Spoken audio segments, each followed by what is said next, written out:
The morning Clara Whitfield found the bank's notice nailed to her front door was the same morning she decided she would rather marry a stranger than lose the only piece of earth her father had ever loved. The paper was crisp and official, stamped with the seal of the First Territorial Bank of Dusty Creek, Colorado, and it informed her in cold, bureaucratic language that she had 30 days to settle the outstanding debt of $420 or forfeit the property known as the Whitfield homestead, including all livestock, structures, and water rights, to the bank's appointed receiver. Clara read the notice 3 times, standing in the pale gold light of an October morning in 1878, her breath misting in the cold air, her fingers going numb not from the chill, but from the sheer weight of what those words meant. $420. She had $11.60 in the tin box beneath her bed. She pressed her back against the doorframe and looked out across the land that her father, Robert Whitfield, had broken from raw Colorado earth with his bare hands and a borrowed plow 17 years before she was born. The fields were golden and quiet in the autumn light. The old barn leaned slightly to the east, the way it always had. The creek that cut through the eastern pasture caught the sun and threw it back in silver ribbons. It was the most beautiful thing she had ever seen, and in 30 days it would belong to a bank.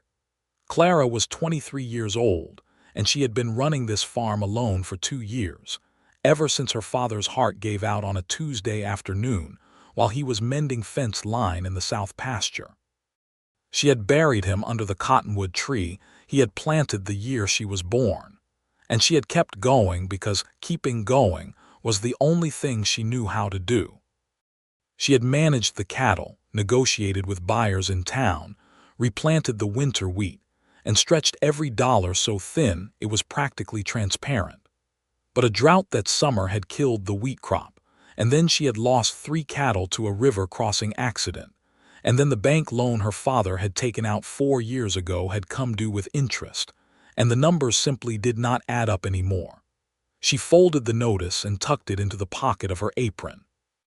Then she went inside, put the kettle on, and sat at the kitchen table to think. By the time the kettle whistled, she had gone through every option she could imagine. She could try to sell cattle, but she only had 9 head left and the prices in Dusty Creek had been low all season. She could ask for an extension from the bank, but she had already done that twice, and the bank's president, a narrow-faced man named Harlan Good, had made it clear at their last meeting that his patience was fully exhausted. She could take on work in town, but even if she could earn wages at the laundry or the mercantile, she could not earn $400 in 30 days and still keep the farm running. She poured her tea and stared at the wall. There was one other option. She had heard about it, the way women in desperate circumstances sometimes heard about things, in whispers after church and in careful conversations at the general store. The Rocky Mountain Matrimonial Registry, a service out of Denver that matched landholding women in need of financial partnership with men seeking a settled life in the territory. The arrangement was straightforward. A man with resources married a woman with land. Both got what they needed. Whether they got anything more than that was left to whatever providence or stubbornness happened to be in the room with them. Clara disliked the idea so profoundly that she sat with it for 3 full days before she went to see Mrs. Adeline Porter, the postmistress in Dusty Creek, who was the only person Clara trusted enough to ask about such a thing without it becoming the subject of every conversation in town. Adeline was a stout, practical woman of 50 with silver hair and kind eyes, and she listened without interrupting while Clara explained the situation. When Clara finished, Adeline folded her hands on the counter and looked at her steadily. "The registry is legitimate," Adeline said. "I have known 2 women who used it. One of them is reasonably happy. The other moved to New Mexico with her husband, and I have not heard from her since, so I cannot speak to her situation." "That is not exactly a glowing recommendation," Clara said. "No," Adeline agreed, "but it is honest, and I imagine honest is what you need right now more than glowing." Clara sent the letter to Denver the next morning. She described herself plainly, her age, her situation, her land, and what she needed. She said she expected no romantic promises and made none herself, but that she was a hard worker, a fair person, and that the farm was good land worth fighting for. She said she would marry before the 30 days were out if the right man responded, and that she would not waste either his time or hers on pretense. She received 2 responses within 10 days. The first was from a man in his 50s named Edmund Carr, who described himself as a former merchant and widower seeking a quiet country life. His letter was polite, but something about its careful, overly formal quality made her uneasy in a way she could not quite name. The second letter arrived on a Friday afternoon, and it was different from the first in almost every way. The handwriting was strong and slightly uneven, as if the writer was more accustomed to ropes than pens. The words were direct without being cold. The man wrote that he was 30 years old, that he had spent 12 years working cattle drives and ranch work across Kansas, Texas, and Colorado, that he had modest savings and no debt, and that he was looking to put down roots somewhere that mattered. He said he was not a poetic man and would not pretend to be, but that he believed a marriage built on honesty and mutual respect could grow into something real if both people were willing to work at it. He said his name was James Callahan. Clara read that letter 4 times. Then she wrote back and told James Callahan she would like to meet him. He arrived on a Wednesday, 11 days before the bank's deadline. Clara was in the yard splitting firewood when she heard the horse coming up the road, and she straightened and pushed her hair back from her face and told herself to breathe evenly. She had imagined this moment in various ways over the past week, but nothing she had imagined quite prepared her for the actual sight of the man who rode through her gate. He was tall in the saddle, with broad shoulders and the kind of lean, weathered build that came from years of honest outdoor work. He wore a dark brown coat and a hat that had seen considerable use, and he rode a bay horse with easy, practiced confidence. His face, when he got close enough for her to see it clearly, was angular and sunburned, with dark eyes and a jaw that was shadowed with a few days of stubble. He looked like a man who had spent his life outdoors, which was exactly what he had told her he was. He stopped his horse and looked at her across the yard, and for a moment neither of them spoke. Then he said, "Miss Whitfield." And she said, "Mr. Callahan." And something happened in that moment that she had not expected at all, because his voice, low and a little rough around the edges, hit something in her memory like a stone dropped into still water. She looked at him more carefully, searching his face, and she felt a strange tugging feeling that she could not identify. "You look like you have seen a ghost," he said, swinging down from his horse. "I apologize," she said. "You look familiar to me, but I cannot place it." He tied his horse to the post and came toward her, and when he stepped into the full morning light, she saw his eyes clearly for the first time, and her breath caught in her chest. "Callahan," she said slowly. "James Callahan." "Are you from Colorado originally?" Something shifted in his expression. A careful, watchful quality came into his eyes. "Born in Kansas," he said, "but I spent time in Colorado when I was young. My father did ranch work outside of Glenwood Springs for a few years." Clara's heart was doing something strange and uneven in her chest.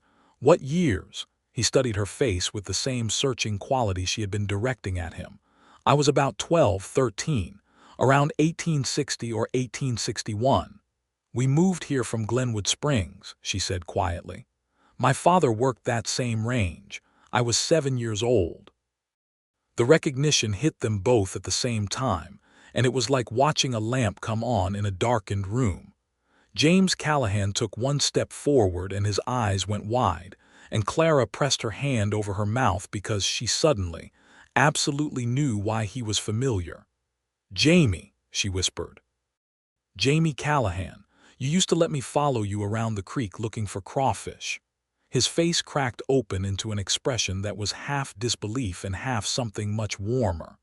"Clara Whitfield," he said, and his voice had gone rough in an entirely different way.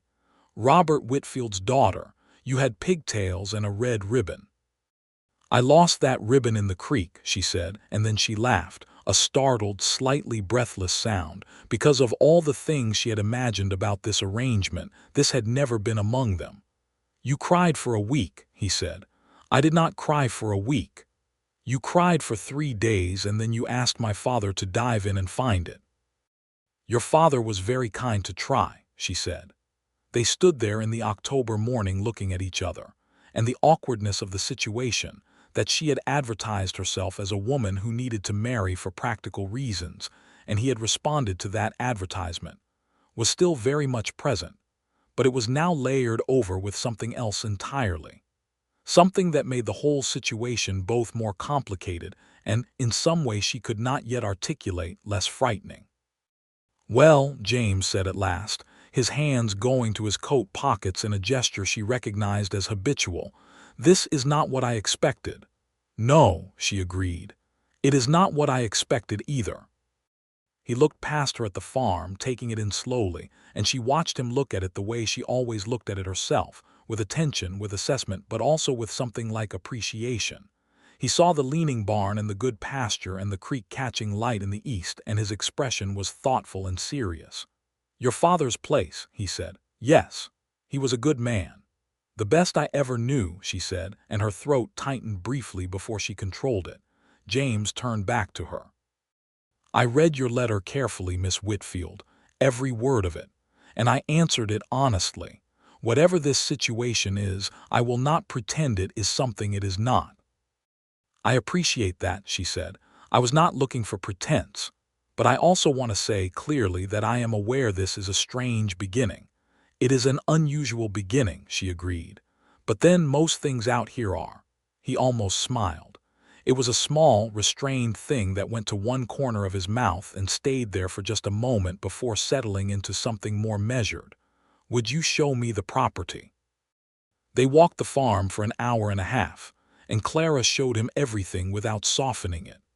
She showed him the fields that the drought had damaged, and the fence line that needed significant repair, and the cattle, all 9 of them, that were her remaining herd.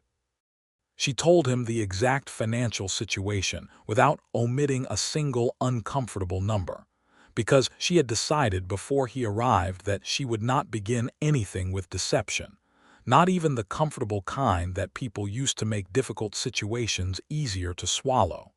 James listened. He asked questions that were specific and informed, questions about the soil quality and the water rights and the terms of the original bank loan, and she answered them, and she noticed that his questions were the questions of someone who understood land and livestock genuinely, not theoretically. He knew what he was looking at.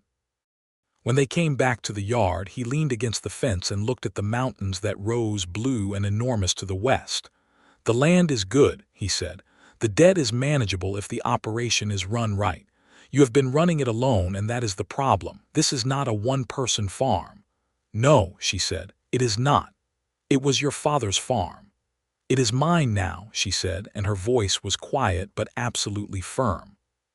He looked at her, and something in his expression shifted again, something that looked like respect of the particular kind that has to be earned and cannot be given. "Yes," he said, "it is." There was a silence that was not uncomfortable, but it was weighted with the enormity of what they were both considering. "I have $430, he said. "I have been saving it for 3 years. I intended to buy into a ranch operation somewhere, but this is as good a situation as I have found, and honestly," he paused, and she saw him make a decision, "I would rather invest it in land that has history and character than in something built by strangers." "You would be investing it in a marriage," she said carefully. "I know what I would be doing," he said. "The question is whether you do." She met his eyes. "I know exactly what I am doing, James. I am trying to save my father's farm. I am being completely honest about that. I am not going to pretend I am in love with you or that this is a fairy story. But I am also not going to treat you as less than you are, which is a person who has shown me more honesty in one morning than most people manage in a year. If you do this with me, I will be a fair partner. I will work beside you every single day. And I will try to make it into something real over time, if there is anything there to work with." James Callahan was quiet for a long moment. The wind came across the pasture and moved through the dry grass in a long, golden wave. "I will go to the bank with you tomorrow," he said.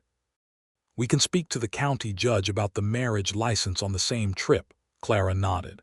Her heart was beating in a strange, complicated rhythm that had nothing to do with fear and everything to do with something she did not yet have a name for.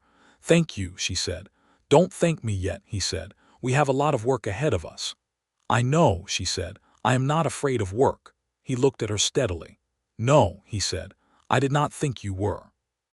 They were married 5 days later in the small office of Judge Clarence Holt, who was a practical man with a white beard and the expression of someone who had seen every variety of human arrangement and had learned to reserve his judgment. Adeline Porter stood as witness, along with a young man named Pete Dawson who worked at the livery and happened to be available. The ceremony took 9 minutes, and it was formal and correct, and when it was over, Clara was Mrs. Clara Callahan, and the farm was legally clear of foreclosure because James had gone to the bank the previous morning with $420 and had spoken to Harlan Good in a tone that was calm and direct and left absolutely no room for further conversation. Good had not been pleased.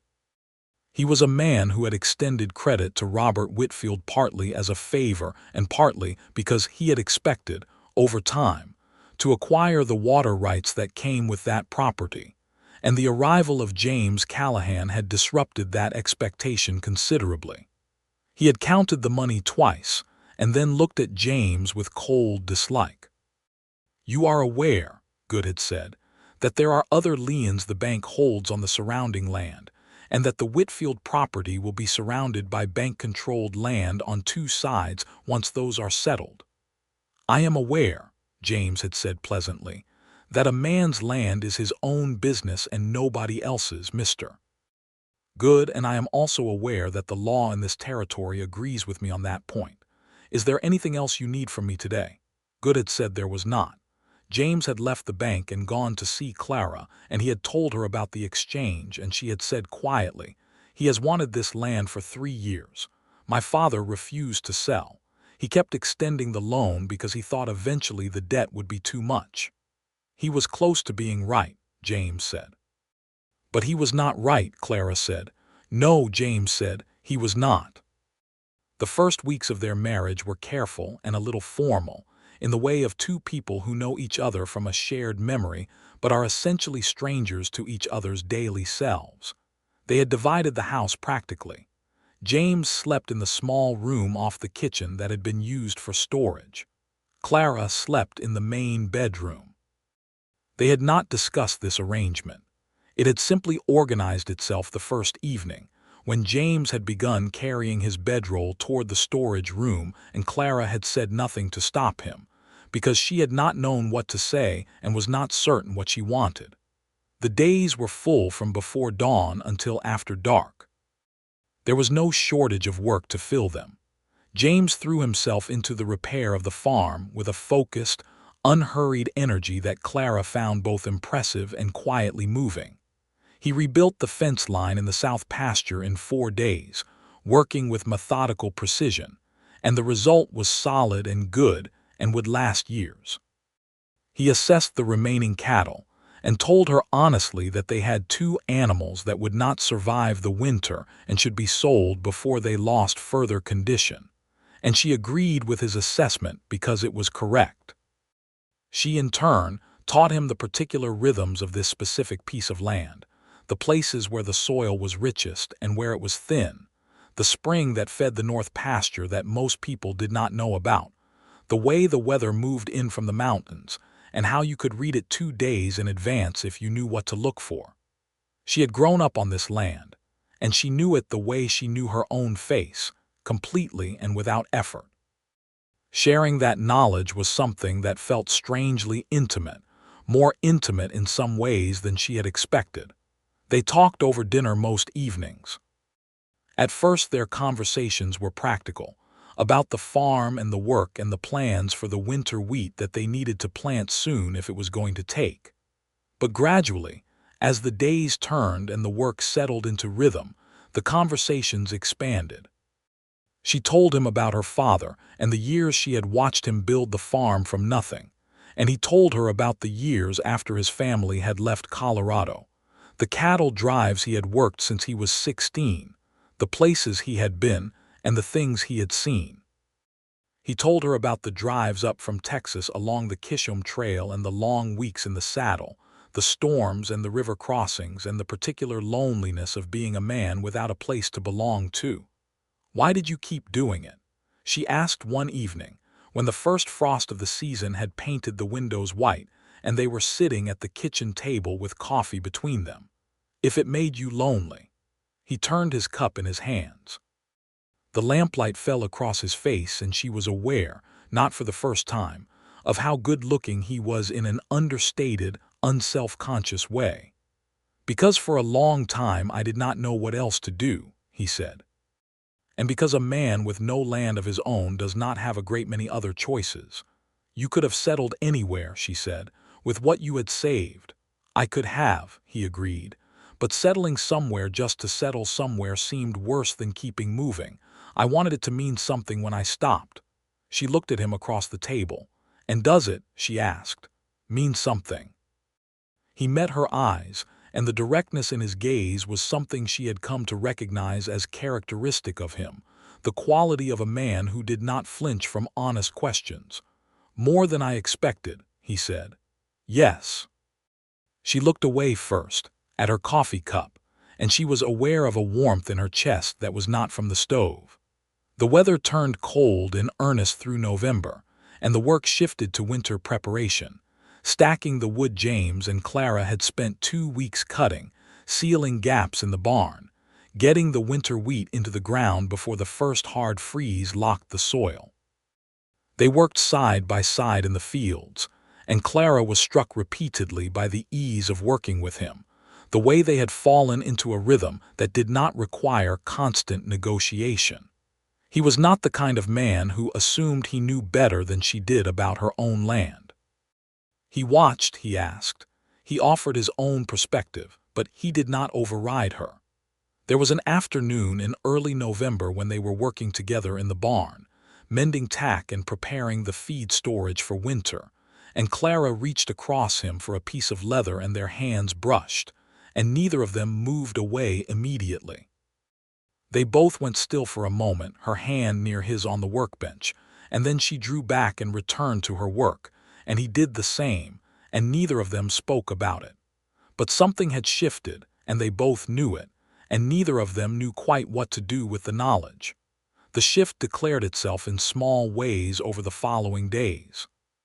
He had taken to bringing her coffee in the mornings without being asked, setting it on the edge of her work table when she was bent over the farm ledgers.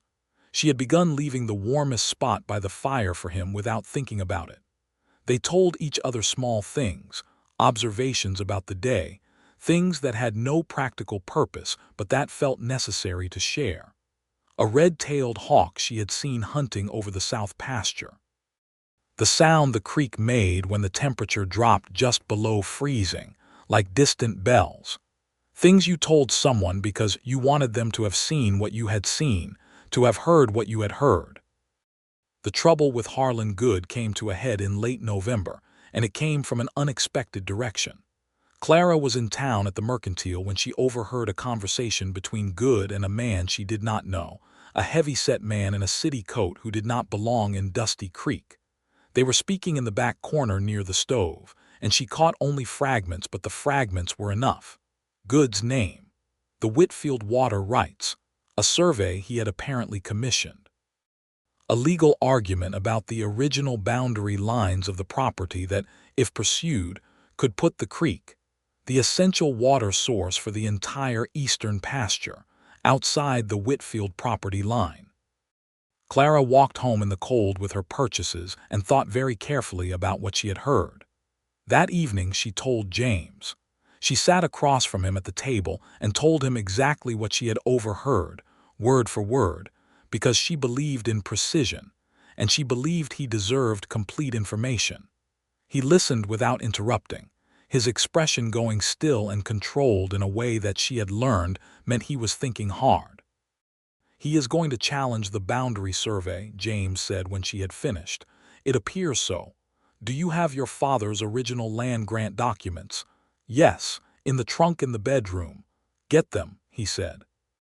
They spent that evening on the floor with the land grant documents spread between them and the lamp turned up to its highest setting, going through every page with careful attention. James had a knowledge of territorial land law that surprised her, and she asked him about it. "You pick things up on cattle drives," he said without looking up from the documents. "Boundaries and rights matter a great deal when you are moving cattle across contested territory. I am no lawyer, but I know enough to read these correctly." What they found was this. The original grant, made to Robert Whitfield in 1861, included explicit description of the creek as the eastern boundary of the property, using language that was unambiguous about the water rights. The creek and 20 feet on either side of its bank on the Whitfield side were part of the property and not subject to renegotiation. "If he challenges this," James said, sitting back on his heels and looking at the document, "he is going to have a hard time in front of any court that reads this grant honestly." "Good has influence with the county judge," Clara said, "not Judge Holt." "No," she agreed, "not Holt." "Then we make sure any challenge goes to Holt's court," James said, "and we get these documents to a lawyer in Denver for safekeeping and for a proper legal opinion before Good can do anything." Clara looked at him. "You are already thinking 3 steps ahead." "I have been thinking about Good since the day at the bank," he said. "A man does not make that kind of comment unprompted. He had a plan in place before I arrived." "My father used to say that Good was a man who thought in years, not months," Clara said. "Your father was right," James said. He looked at her across the spread of documents on the floor, and in the lamplight the angles of his face were softer than usual, and she was aware of how close they were sitting, closer than they usually sat at the table. She could see the small scar on his jaw that he had explained came from a longhorn's horn during a drive in Texas. She could see his eyes, which were dark brown with small amber flecks that she had noticed some time ago and had been quietly noticing ever since. "Clara," he said, and his voice had gone to a register she had not heard before, lower and more careful, like he was handling something breakable. "Yes," she said just as carefully. "I want to say something, and I want you to understand that it does not change anything about our agreement or what I expect from you. You are free to receive it however you choose." Her heart was beating quickly. "All right," she said.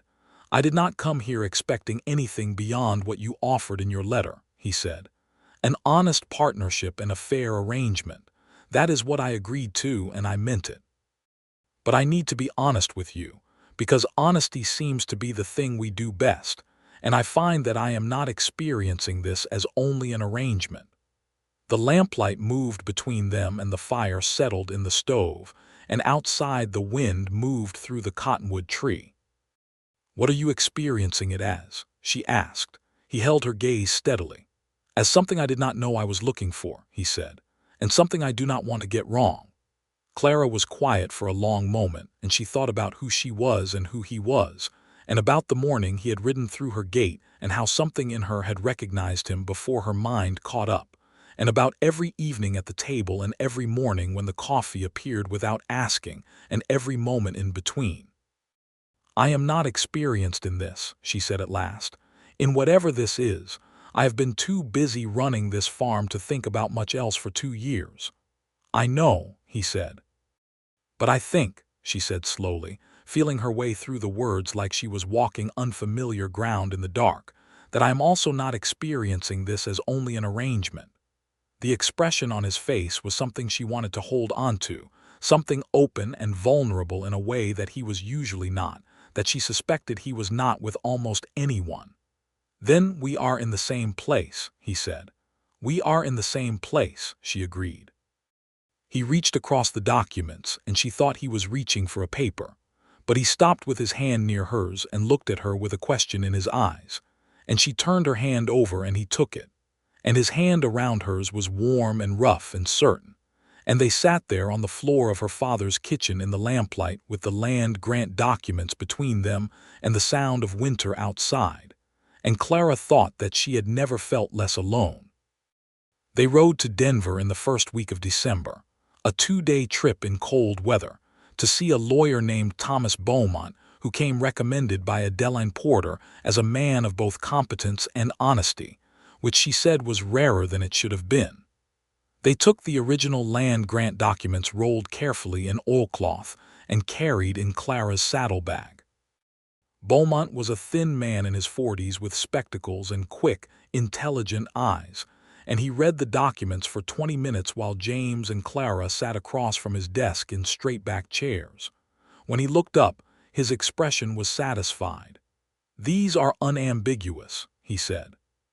"The creek and the associated water rights are yours by original grant.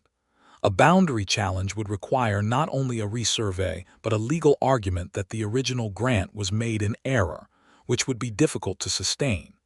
I can register a certified copy of this grant with the territorial court in Denver, which would give you standing to challenge any county-level ruling that contradicted the original terms." "Please do that," James said. "I will also send a letter to Harlan Good's office, if you like," Beaumont said, informing him that these documents are now on file with the territorial court, and that any action against the property's water rights will be contested at that level. Clara looked at the lawyer. "Would that work?" "It might not stop a determined man," Beaumont said honestly, "but it raises the cost considerably in time and money and public attention, and most men who operate the way you have described Mr. Good as operating prefer to work quietly. Bringing the territorial court's attention to his business activities would not serve him well." "Do it," Clara said. They stayed that night in Denver, at a small hotel that was clean if not comfortable, and they had dinner at a restaurant that served beefsteak and good coffee. And Clara, who had not been in a city in over a year, felt slightly overwhelmed by the size and noise of it, and was glad when they were back in the quieter street afterward, walking back toward the hotel in the cold night air. James walked beside her with his hands in his coat pockets, and their breath made small clouds in the air between them, and she thought about how natural it felt to be walking beside him, as if they had been doing it for years. "Are you worried about Good?" he asked. "I was," she said. "Less so now. Beaumont knows what he is doing." "Yes," she agreed. She looked up at the dark sky between the buildings, where a few stars were visible despite the glow from the gas lamps. "Do you know what I keep thinking about?" "Tell me," he said. "When I first found that bank notice on the door," she said, "I sat at the kitchen table with my tea and I went through every option I could think of, and every option was either impossible or humiliating, and I felt completely alone. And I remember thinking that the worst thing was not the debt or even losing the farm. The worst thing was that I had no one to think it through with, no one to share the weight of it." He was quiet, listening. "And now," she said, "even though the problem is not entirely resolved, even though Good is still a concern, I do not feel that way. I feel like whatever comes at us, we can look at it together and figure out what to do." He stopped walking and she stopped too, and when she turned to look at him, he was looking at her with that open, unguarded expression that he usually reserved for the private moments between them. "That is the thing I always wanted," he said quietly. "Exactly that. Someone to think it through with." They looked at each other on the quiet Denver street in the December cold, and then he reached up and very gently tucked a strand of hair that the wind had blown loose back behind her ear, and his fingers lingered briefly at her cheek, and she leaned into that touch before she even decided to, and he stepped closer and she looked up at him and she said, in a voice that was barely above a whisper, "James."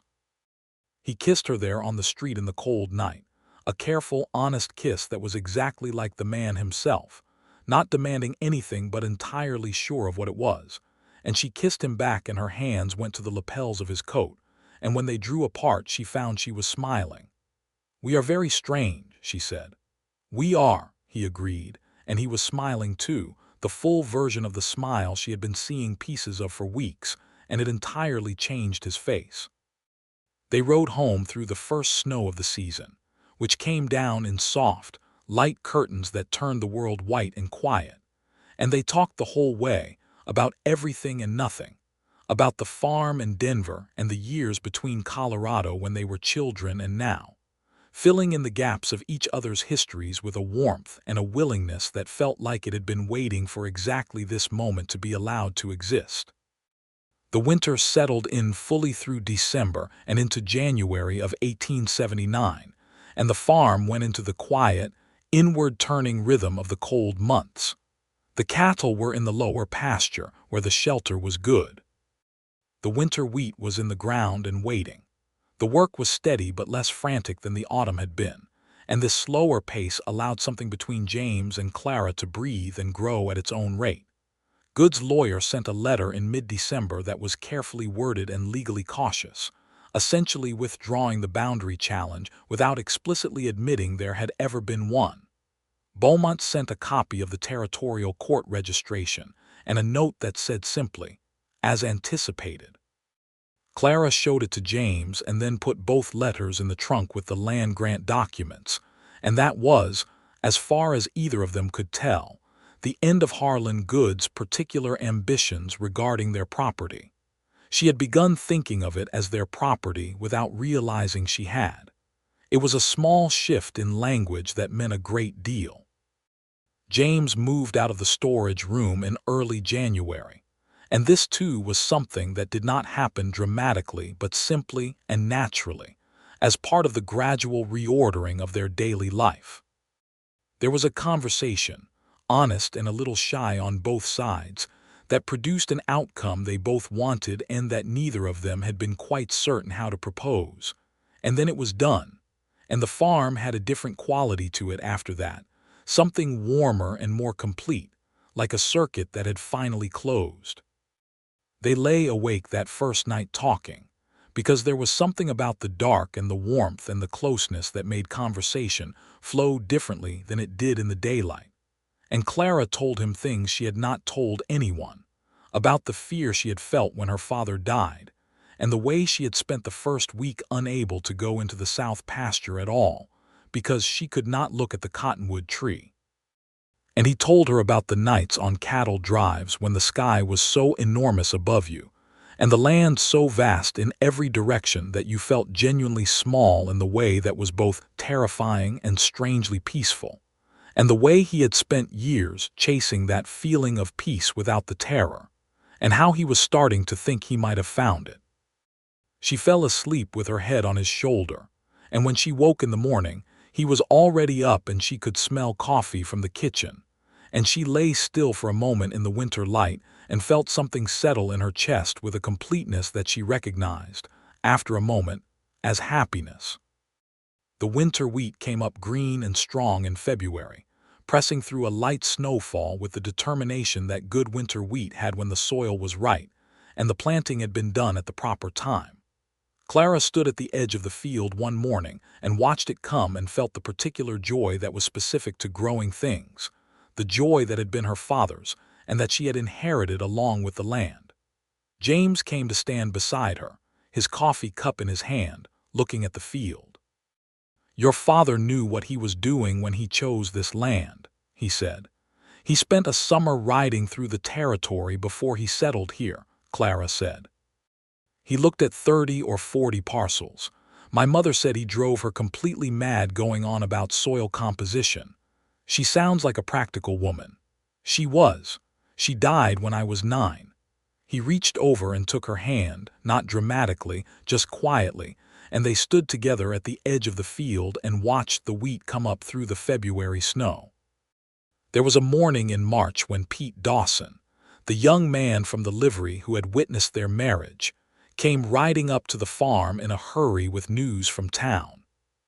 He was 18 and given to excitement, and he pulled his horse up at a lather and announced that there had been a development with Harlan Good, and Clara's stomach clenched with sudden wariness.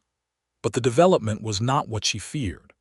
What had happened was that the territorial auditor, conducting a routine examination of bank records in the county, had found significant irregularities in the accounts of the First Territorial Bank of Dusty Creek. The nature of these irregularities was not something Pete fully understood, but the result was clear enough. Harlan Good was suspended from his position pending investigation, and the bank had been placed under temporary administration by a receiver appointed from Denver. Clara and James looked at each other over Pete's head. "Your father's extension loan," James said. "The terms were irregular." "I always thought so," Clara said. "I never had proof." The investigation that followed over the next several weeks revealed that Good had been systematically manipulating loan terms for landholders in the county, in several cases using inflated interest calculations to push properties toward foreclosure when the original agreement should not have permitted it. The Whitfield loan was one of 7 cases under scrutiny. The Territorial Auditor's Office contacted Clara directly, requesting the original loan documents, which she had kept with characteristic precision, and which showed the discrepancy clearly. By April, Good had resigned under pressure, and the bank's new administration had notified 3 landholders, including Clara, that a portion of the interest they had paid under the manipulated terms would be refunded. The amount in Clara's case was $68, which was not the whole of what had been taken from her and her father over the years, but it was something, and it was accompanied by a formal acknowledgement that was, in its careful bureaucratic language, an admission of what had been done.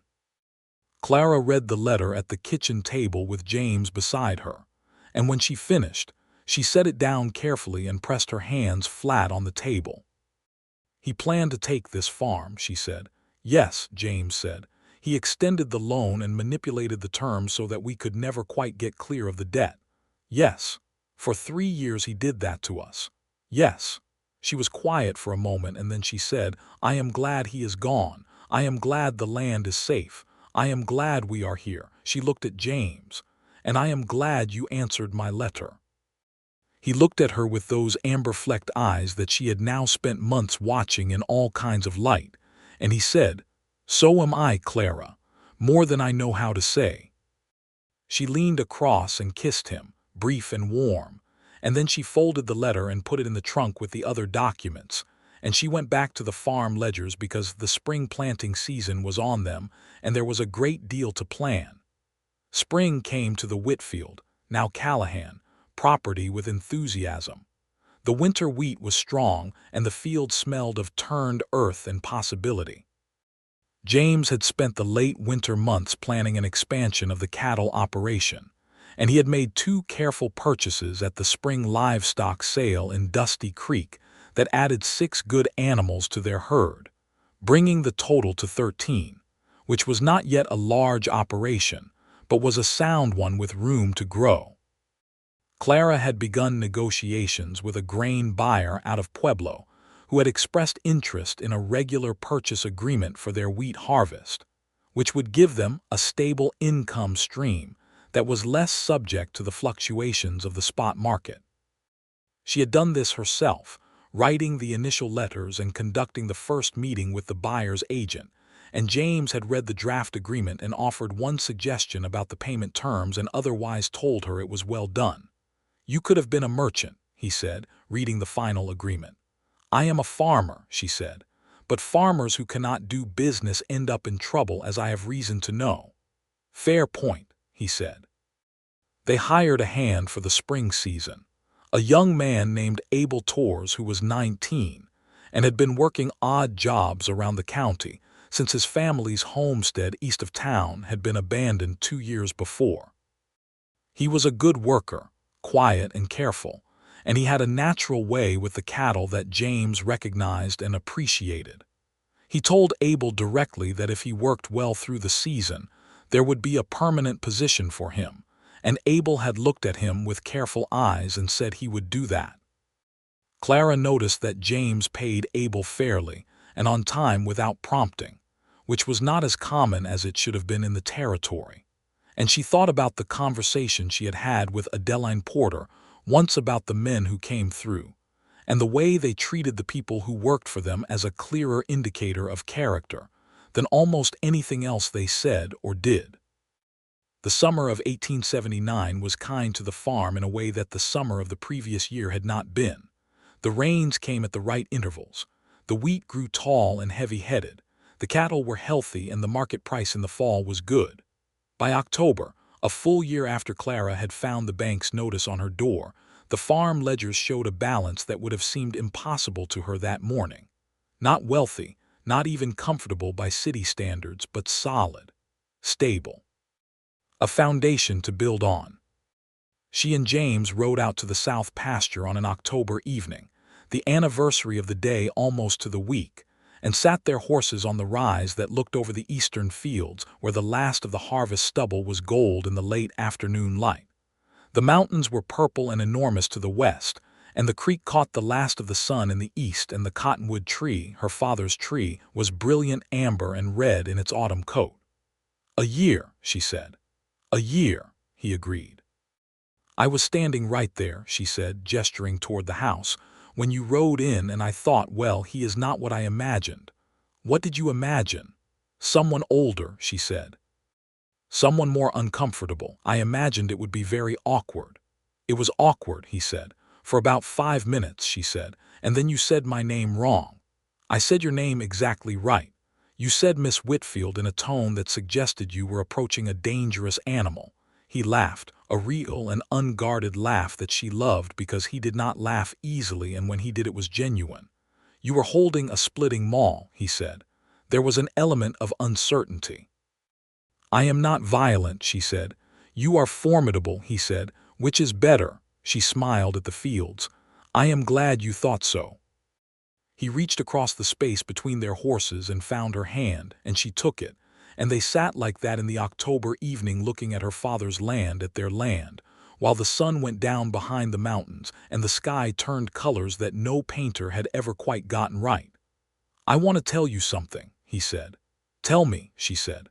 "When I answered your letter," he said, "I was honest in what I wrote. I told you I was looking for something real and that I thought a marriage built on honesty could grow into something. And that was true, but I did not imagine how true it would turn out to be." She looked at him in the fading light. "I love you, Clara," he said, simply and without decoration, the way he said everything that mattered. "I want you to know that, not as a statement of expectation or a request for anything, just because it is true and you should know it." The mountains held the last of the light above their slopes, and the creek ran quiet below them, and she sat on her horse on the rise above her father's farm and looked at this man who had ridden in a year ago as a stranger, and was so entirely, so completely not a stranger that it seemed impossible there had ever been a time when she had not known him. "I love you," she said, and she felt the truth of it fill her chest like the first deep breath after cold water. "I have been trying to identify exactly when it happened, and I cannot. I think it happened all at once over a very long time." He smiled, and it went all the way to his eyes. "That is the most Clara Whitfield answer possible," he said. "Callahan," she said. "Callahan," he agreed, and he brought her hand up and pressed his lips to her knuckles, and she felt the warmth of it against the October chill. They rode back to the house in the last of the evening light, and Abel had stoked the stove and left for his bunk in the barn, and the kitchen was warm and smelled of coffee and wood smoke, and James put his arm around her shoulders as they came through the door, and she leaned into him, and they stood there for a moment in the warmth of their own home before the demands of the evening, the feeding, the check on the livestock, the ledgers and the planning, reasserted themselves. Life continued, rich and full, and sometimes difficult in the way that life in the territory always was, but never without the particular quality that came from facing it with someone you trusted absolutely. The winter of 1879 into 1880 was harder than the previous one, with a stretch of cold in January that drove the temperature far below what the thermometer on the barn door had ever been expected to record. They lost one animal, an older cow that had been struggling since autumn, and they spent 3 days during the worst of it moving the cattle into the barn, and sleeping in shifts, so that someone was always awake to check the stove and the animals. Abel worked without complaint through all of it, and by the time the cold broke, James had made the decision that Abel was no longer a seasonal hand, but a permanent member of the operation, with wages accordingly. Abel had looked at him across the barn in the aftermath of those cold days, both of them exhausted and smoke-smelling, and glad the worst was over, and said, "My father would have been glad to know a man like you." And James had said, "Your father would have been glad to know you." And they had left it at that, because both of them were men who did not need to pile more words on top of a thing that had already been said correctly. Spring came, and with it the news that Clara was expecting their first child. She told James on a morning in April when the plowing season was just beginning, and they were both standing in the kitchen with their coffee, and she said it directly, the way she said most things, and watched his face go through a series of expressions that she found deeply endearing, beginning with surprised and moving quickly through something that was almost frightened and landing finally on a joy so complete and a little overwhelmed that she wanted to put her arms around him and hold on. She did exactly that. He held her for a long moment, his chin on top of her head, and she could feel how his breath had changed, gone deeper and more careful, the way it did when something mattered a great deal. "Are you well?" he asked. "I am perfectly well," she said. "I am healthy and strong, and this farm has good food and clean water, and there is nothing to worry about." "I am going to worry anyway," he said. "I know," she said. "I will allow it within reason." He laughed softly against her hair. "I love you," he said, for what was by now the 100th time or the 1,000th, and she said it back. And then they separated because the horses needed to go out and the plowing would not do itself. The months of her pregnancy had a particular quality to them that Clara had not anticipated, a heightened attention to everything, as if the body's knowledge of what was happening made the world slightly more vivid, slightly more present. She kept working, as she had always worked, with adjustments as needed, and James worked beside her without making her feel managed or fragile, which she deeply appreciated, though she noticed the small ways he quietly arranged things to be easier, the way the heaviest loads always seemed to be dealt with before she got to them, the way he had repositioned the water buckets without comment. She mentioned this one evening, and he had the decency not to pretend he had not done it. "I am not treating you as incapable," he said. "I am treating you as someone who is doing something extraordinary and does not need to carry unnecessary weight on top of it." "That is a very well-constructed argument," she said. "I thought about it," he admitted, and she laughed.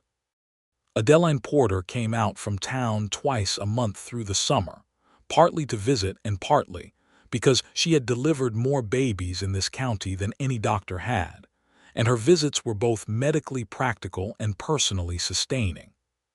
She brought news from town and occasionally brought small gifts, a length of soft flannel, a jar of her preserved plums, a book that she said was for Clara but that she suspected would be read aloud at the kitchen table.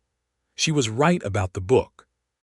James was not a man who read for entertainment ordinarily, but he read to Clara in the evenings without being asked, sitting across from her with the lamp between them, his voice going low and even, and she would look at him over her knitting and think that the distance between who they had been a year and a half ago and who they were now was a kind of miracle, the ordinary kind that happens when two people decide to be honest and keep working at something. The baby was born in late November of 1880, delivered with Adeline's capable hands and considerable no-nonsense encouragement, during a snowstorm that made the world outside the bedroom window a white and silent thing. The birth was hard in the way of births, which is to say it required everything Clara had, and she had given everything without reserve because that was her nature. The baby was a boy. James was in the room. He had not left. Clara had not expected him to, and he had not considered leaving, and when the baby arrived in the world with a voice that was enormously disproportionate to his size, James had made a sound that was not quite a word but was something more than breathing, and when Adeline placed the child in Clara's arms and then looked at James, He had tears on his face that he was not trying to hide. "Come here," Clara said. He sat beside her on the bed and looked at the small, red-faced, ferociously alive creature in her arms, and his expression was so entirely open, so entirely without any of the careful control he ordinarily carried, that she stored the image of it somewhere very deep and very permanent. "He looks extremely displeased," he said, his voice unsteady. "He has just had quite an experience," Clara said. "Give him a moment." "What do we call him?" She had thought about this. "Robert," she said. "For my father," she paused. "If that is all right with you." He looked at her. "Robert James Callahan," he said. Her throat tightened. She had not suggested the middle name. "Yes," she said, "that."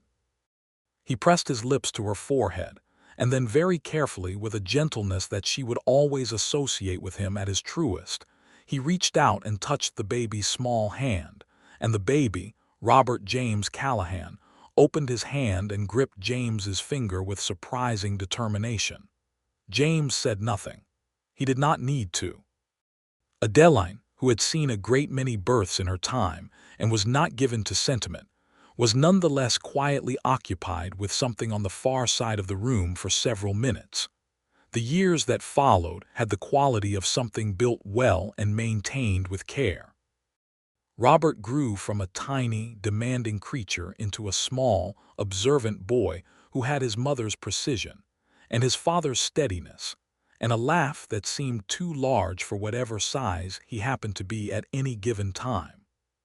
He followed James around the farm with serious purpose, and James taught him everything with a patience that Clara observed and loved: the names of things and the reasons behind the names, how to tell a healthy animal from one that was struggling, how to read the sky for weather, how to mend fence so it would hold. Abel Torres was very much part of the life of the farm by this point, not just as a hand but as what he was, which was family in the way that the territory made family, by choice and proximity and shared work and years. He was 23 and had begun courting a young woman from a ranching family south of town, and Clara and James had celebrated this with an enthusiasm that caused Abel a certain amount of embarrassed pleasure. 2 years after Robert, Clara had another child. A girl this time, born in the summer, easier than the first and absolutely certain of her own importance from the first moment of her existence. They called her Margaret, after James's mother, who had died when he was in his 20s and whom he spoke of with the kind of quiet, sustained love that well-raised children feel for good parents long after they are gone. Margaret was different from Robert in almost every way. Where Robert was careful and observational, Margaret was immediate and expressive. Where Robert thought before he spoke, Margaret spoke and then considered whether thinking might have been useful. She was the joy of the household in a particular way that was specific to her, and the farm rang with a different kind of noise after she arrived. Robert took his role as older brother with the gravity it deserved, which is to say complete seriousness when Margaret was watching and considerably less when she was not, and the sounds of them together in the yard or the fields or the barn were a daily music that Clara could not imagine the place without. She thought, sometimes, about the morning she had found the bank notice on the door, and the 30 days that had followed, and the letter she had written to the registry with her hands unsteady and her jaw set, and she thought about what she had expected and what she had gotten, and the disproportion between those two things still had the power to stop her breath.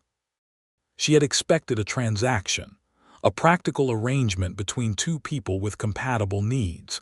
She had expected, at best, a functional partnership built on respect and goodwill and hard work, and she had thought that if she were honest and fair, she might earn something like friendship. She had gotten James. She had gotten their life. There was an evening in the summer of 1883, 5 years after the afternoon she had stood in the yard with a splitting maul and watched a man on a bay horse ride through her gate, when they sat together on the porch in the long summer light. The children were in bed. Abel was in his quarters attached to the barn. The farm was quiet in the way that farms are quiet in summer evenings, full of sounds that are not silence but that register in the mind as peace. The creek in the east caught the last gold of the day. The cottonwood tree was enormous and dark green and entirely itself. James had his arm around her and she had her head on his shoulder in the way she had come to do without thinking about it.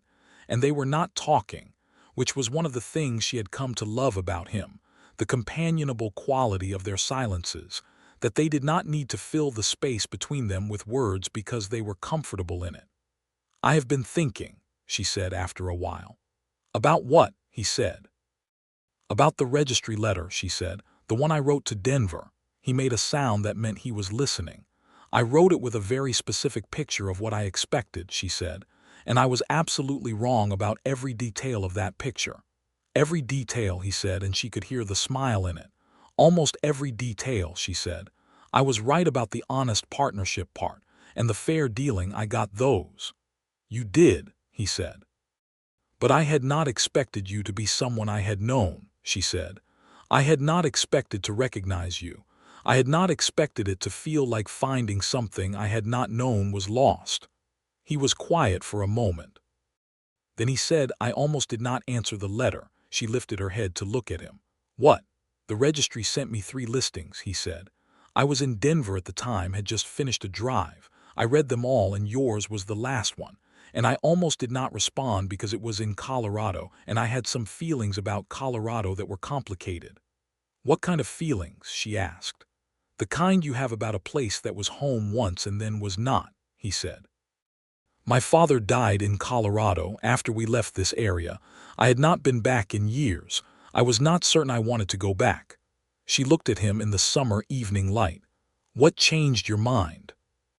"Your letter," he said, "the way it was written, specifically." He paused. "You said the farm was good land worth fighting for, and you said you would not waste either his time or hers on pretense. And something about those 2 things together made me think that the person who wrote them was someone I would want to know." She thought about that for a moment. "And was I right about you?" she said. "About me?" "In the letter," she said, "I told you what I expected of a partner. I said I expected honesty. I said I would not pretend to love you but would try to make something real." "You said that," he agreed. "Was I right to expect it?" she said. "Have you been what I hoped for?" He looked at her with those dark, amber-flecked eyes that she knew as well as she knew her own, and he said, "That is your question to answer, Clara, not mine." She turned the question over. The farm in the evening light. The children sleeping in the house behind them.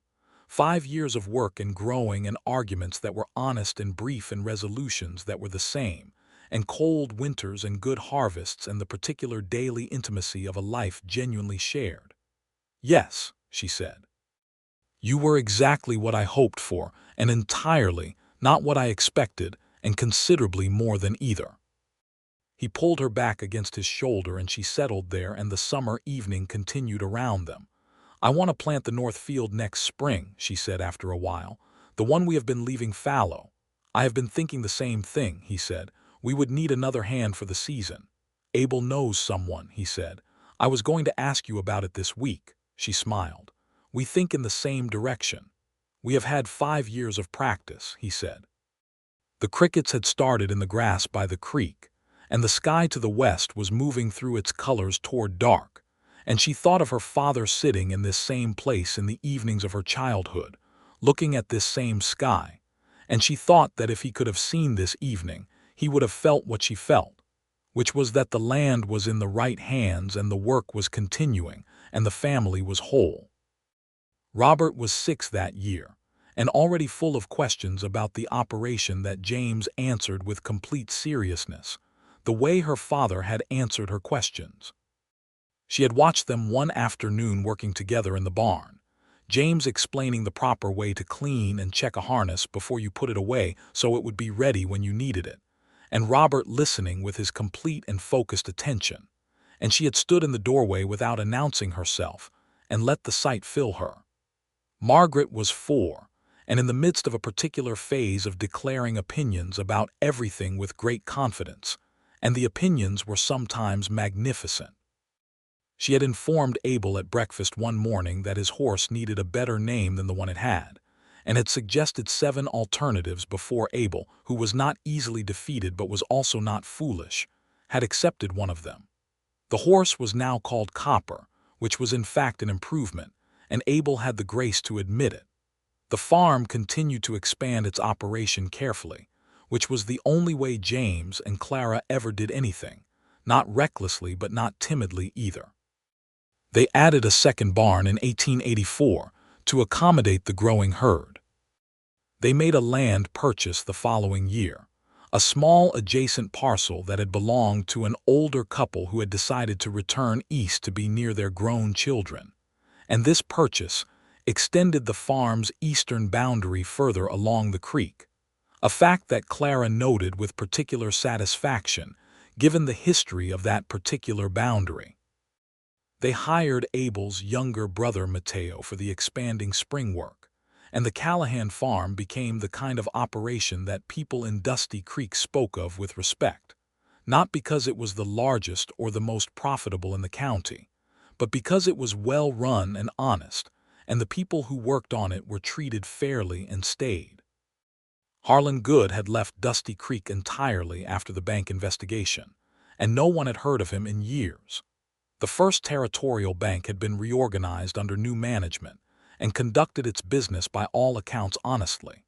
Dusty Creek itself had grown through the early 1880s, with the railroad spur that came through in 1882 bringing new business and new people, and a certain amount of noise and energy that Clara found both stimulating and occasionally exhausting. She and James had a serious conversation after the railroad came through about whether the changes would be good or bad for the farm, and the answer, as was usually the case with large changes, was both. The rail access made getting their cattle to market significantly easier, and the prices they got considerably better. It also brought land speculators and a certain kind of commercial interest in the region that required more vigilance than had previously been necessary. But they watched and were careful and kept their documents in order and their dealings clean, and the farm held its own.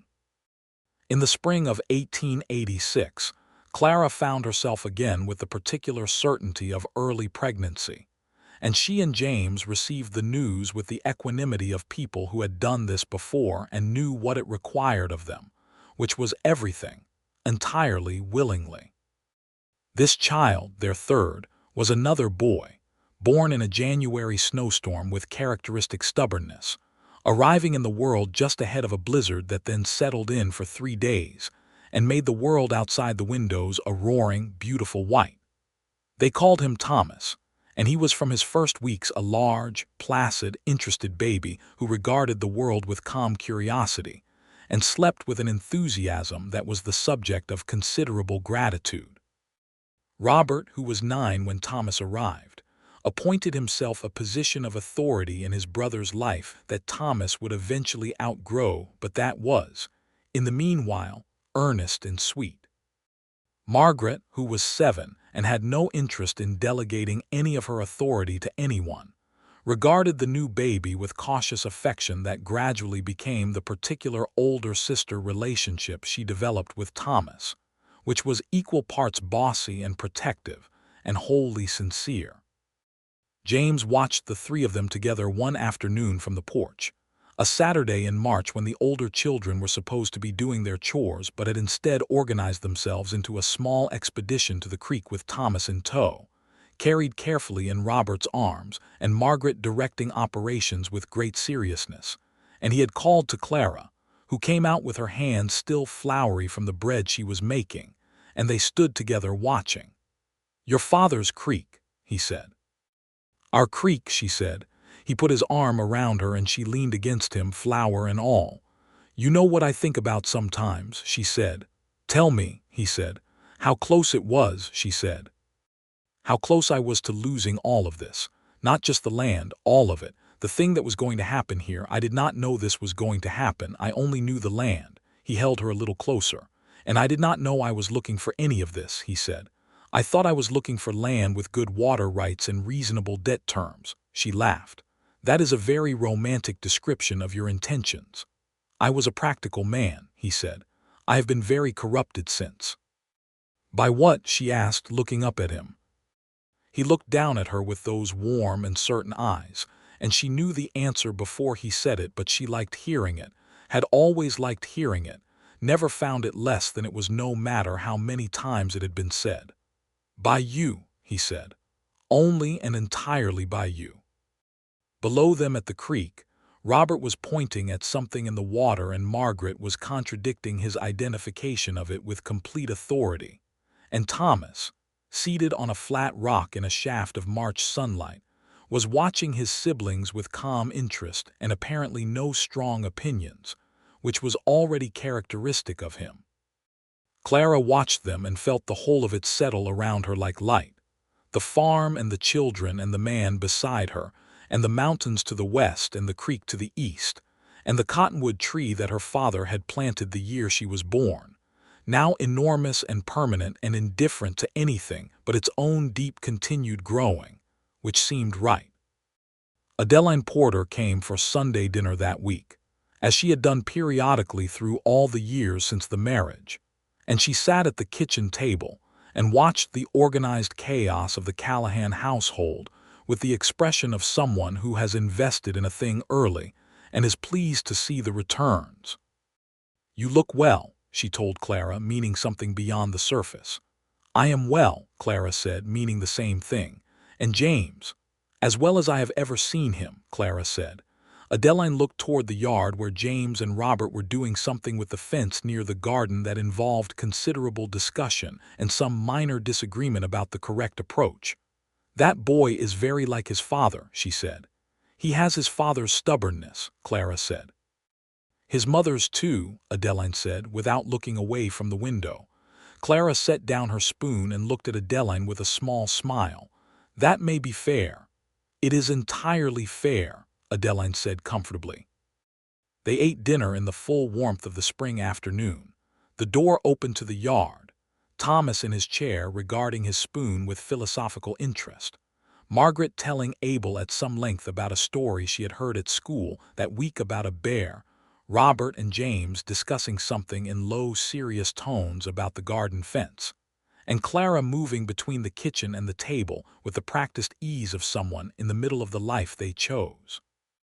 It occurred to her, not for the first time but with particular force on this particular afternoon, that the moment she had stood in the yard with the splitting maul in her hands and watched a man on a bay horse come through the gate, the moment she had felt that strange tugging of recognition before she even knew why, had been the precise dividing line of her life.